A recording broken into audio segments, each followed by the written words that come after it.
തെരുവിൽ പാട്ടുപാടിയാണ് എൻ്റെ കുടുംബത്തെ പോറ്റിക്കൊണ്ടിരുന്നത്. അപ്പോൾ അതിന് പറ്റാത്തൊരവസ്ഥയാണ്.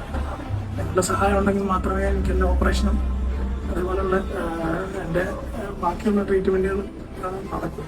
അപ്പോൾ സഹായിക്കണം. എൻ്റെ വീഡിയോ കാണുന്ന ഒരുപാട് നല്ല മനസ്സുള്ള ഒരുപാട് നല്ല ആളുകളുണ്ട്.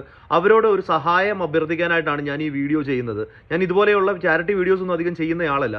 പക്ഷേ ഈ ചേട്ടൻ്റെ ഒരു അവസ്ഥ കണ്ടപ്പോൾ എനിക്ക് തീർച്ചയായിട്ടും ഈ ഒരു വീഡിയോ ചെയ്യണം തോന്നി. ഇത് കൊല്ലത്തുള്ള സരിത്ത് എന്ന് പറയുന്ന ഒരു ചേട്ടനാണ്. ഇദ്ദേഹം വഴി സൈഡിൽ ദർബൂക്ക എന്ന് പറയുന്ന ഒരു ഇൻസ്ട്രുമെൻ്റ് ഉണ്ട്, അത് കൊട്ടി പാട്ട് പാടി അങ്ങനെയാണ് ജീവിതം മുന്നോട്ട് കൊണ്ടുപോയിക്കൊണ്ടിരുന്നത്. ഇദ്ദേഹത്തിന് 2 മക്കളാണ്. അതിലൊരാൾക്ക് ബ്രെയിനുമായിട്ട് സംബന്ധപ്പെട്ട അസുഖമാണ്, മറ്റൊരാൾക്ക് ADHD എന്ന് പറയുന്ന നമ്മുടെ ന്യൂറോയുമായിട്ട് ബന്ധപ്പെട്ടിട്ടുള്ള ഒരു അസുഖമാണ് ഉള്ളത്. അങ്ങനെ 2 കുട്ടികളും അസുഖബാധിതരാണ്.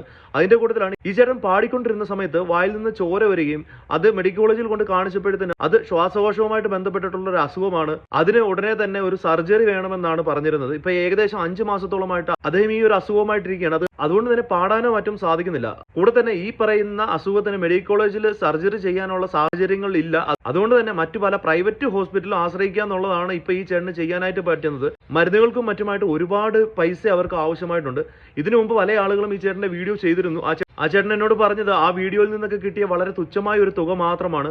അത് ഒരു 2 ആഴ്ച മരുന്ന് വാങ്ങിക്കാനുള്ള പൈസ പോലും ഇല്ലായിരുന്നു. അത് തീർന്നു കഴിഞ്ഞപ്പോഴത്തേന് ഇപ്പൊ എന്ത് ചെയ്യാൻ പറ്റുമെന്ന് അറിയാത്ത ഒരു അവസ്ഥയിലേക്കാണ് ആ ചേട്ടൻ മുന്നോട്ട് പോയിക്കൊണ്ടിരിക്കുന്നത്. അതുകൊണ്ട് ഈ വീഡിയോ കാണുന്ന നല്ലവരായിട്ടുള്ള ആളുകൾ ഈ ചേട്ടന്റെ ഗൂഗിൾ പേ നമ്പർ ഞാൻ ഇതിനകത്ത് കൊടുക്കാം. അതേപോലെ തന്നെ സ്കാനറിന്റെ എല്ലാ ഡീറ്റെയിൽ ഒക്കെ ഞാൻ ഇതിനകത്ത് കൊടുത്തേക്കാം.